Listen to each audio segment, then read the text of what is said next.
welcome to another World of Tanks subscriber replay. My name is Maxwell and today's video is from the user Woogiepuff. That's Woogiepuff and he's driving the 3001D on a standard battle on the Abbey. And the 3001D is obviously the tier 6 medium tank for the Germans, the new German medium tank line. First off in this battle he's going to be heading to the town in the centre and taking an advanced position using the speed of this tank to his advantage. But before we get too far in this battle, I do just want to address a couple of comments that you guys have been leaving.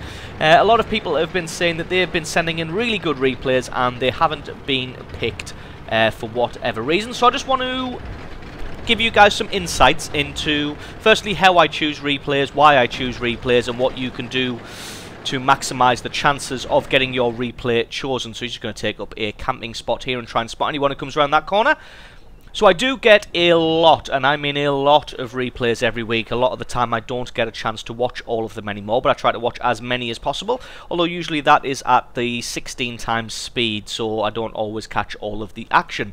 To maximise your chances of getting a replay chosen, what you can do is you can rename the replay file to either the amount of kills you got or the damage that you did, depending which one you're focused on, the name of the tank and the map that you are on, and that will give me a massive heads up on whether I want to watch that replay or not. And obviously including the nameplates, the end plates, is always a good idea. Just one thing I do want to say is, even sometimes when you get a game where you get a massive amount of kills or a massive amount of damage, the replay may not be, frankly, very interesting to watch. Watching some guy park on a hill and cause 4,000 damage while in sniper mode for the entire video isn't going to be particularly entertaining viewing, where somebody moving around and doing a lot of action but not necessarily grabbing as many kills or damage will be a lot more interesting, as you are about to see with this replay.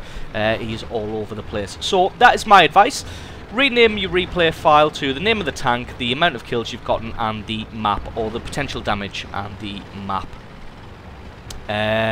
Not the potential damage, sorry, the damage caused, and that will increase your chances of having your replay picked. So anyway, it comes around to the enemy's base, finds their artillery. The artillery has no idea that he's there, so he's going to take his time making sure that he gets a damaging hit. Artillery realises getting fucked and then gets taken out. So already he's gone right up the centre to the enemy's base, realises that there's nobody really there, finds the enemy's one and only artillery and takes it out, and then decides to come down this mountainous region here and going to try and come around behind the enemy and catch them unawares with, as you may say, their trousers around their ankles. So this is definitely the definition of flanking. Getting up one side of the map without being spotted out by the enemy and then coming around either behind them or to the side of them. Basically just shooting the enemy where they aren't expecting to be shot from. So a lot of times the opposition will leave themselves exposed in one area because they're not really expecting anybody to be there. See, this KV-1's probably peeking just over that ridge there and dueling with that medium tank, but he's paid no mind to his rear armour. And then Woogiepuff is able just to get some good free damage through there. So going to be coming along this road. He's almost certainly been spotted now, but if people aren't paying attention to their minimap, then they're not going to know that he's coming. As you can see here, this KV-1 was on the ball and able to get some damage into him until he manages to get around behind him. Going to use the corpse of this Dickermax here just to try and keep the KV-1's gun focused on him so that his allies can take him out, which is the smart thing to do.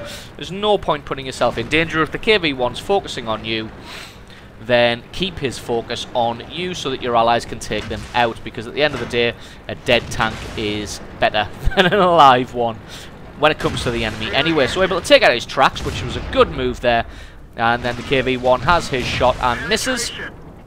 So he's going to just get some free damage through the side armour and hopefully keep him perma-tracked so that his allies can take him out. To be honest, what the KV-1 probably should have done was spin it round so that his rear armour was facing the A20, because there's pretty much zero chance of that A20 doing any damage to a KV-1 Woogie Puff did say in the email that he didn't realise he'd switched to HE rounds here, so he'd obviously misclicked and done that by accident, so not realising why he wasn't doing any damage to him. Realised now, switches to AP rounds, and then takes him out for his second kill so far of this match. So it took those guys a fair amount of time to take out that KV-1 there, but he's eventually taken out, and now we're going to have to swing back and defend the base. It's very even at the moment at 8-8, although the allies here do still have their artillery and the enemy doesn't, thanks to the early pressure that Woogie Puff was able to put on in the base. So it looks like a Stug 3 and a Churchill 1 are dueling with that allied KV-1 over the way there. So Woogie Puff just going to get across to these bushes and try and help him out. Spots a T-34 there, but that's not his main focus. He's going to go across and try and rescue his ally here, the KV-1, because the Stug 3 and the Churchill 1 are focused so entirely on him that they're not going to be expecting to get shot from this flank here. And picks up his third kill. And now going to try and take out this Churchill 1, who is obviously looking at somebody else. Just going to be able to get lots of free damage through that side armor. Manages to track him. And another shot is able to take him out, picking up his fourth kill now of this match. So now he's in the base. He's going to try and find where that T-34 was that he spotted earlier. Not sure if he's still going to be in the bushes, so we're going to have a quick shot there just to see if he spots him out, either the T-34 leaving or firing back. But nope, it looks like the T-34 has left. No, not sure what HDGP means. But I think that's probably going to be some rage there because he managed to take out the Churchill Mark 1. Not sure why he's raging, as he was caught in the open and just taken out. As you can see, Woogie Puff also not sure what the hell that means. So anyway, that Churchill 1 turned out to be his fourth kill of the match. Going to be going up this central road here through the town for the second time this match. Going to try and find out where the enemy's remaining tanks are. Spots out a Stug 3 here. Has a shot, but unfortunately his first shot bounces on the armor. Apparently he's being called a camper for some reason. So, Churchill 1 driver, if you are out there and watching this replay, I think you'll be well aware that he wasn't camping. You can see there was even on your base. He did indeed drive all the way through the central town, through the enemy's base, around these hills here, and then came back to defend his own base. So anyway, this T-34 is pushing forward now. Unfortunately, gets himself taken out before he's able to do anything useful, just charging straight down this central area here, not realising that the allies have everybody in this area.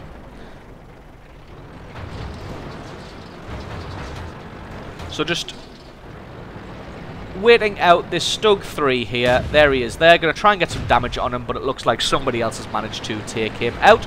So now it's time to push forward and push on to the enemy's base. It looks like they only have a Panzer 3 there, a Panzer 4, although the allied A20 is in there, although an A20 is not really going to be able to stand much of a chance against these two tanks. Fingers crossed, they're going to have to try and hope that one or more of them are AFKs. It looks like they may be. Going to focus on the Panzer 4 now because he's the most damaged. Able to take him out, picking up his 6th kill of this match. Now it's just there's lone Panzer 3 left, who's not going to be able to stand much of a chance, and as you can see there, gets himself taken out for Woogie Puff's 7th kill so far of this match. So there is just a lone Covenanter left on the map, and to be honest, he's probably somewhere along the 8 line on that road there, and to be honest, that's probably where he should stay. Not wanting to foot that repair build, there's going to be nothing he can do against these 6 tanks of the allies here, so best for him just to hide. So that is pretty much the end of the match. They're going to get the base capture off and win this one. And remember what I said earlier, if you rename a replay file to the amount of kills you got or the amount of damage you caused, the tank you were using and the map you were playing on, that will save me a lot of work, and it will mean your replay has a higher chance of being selected.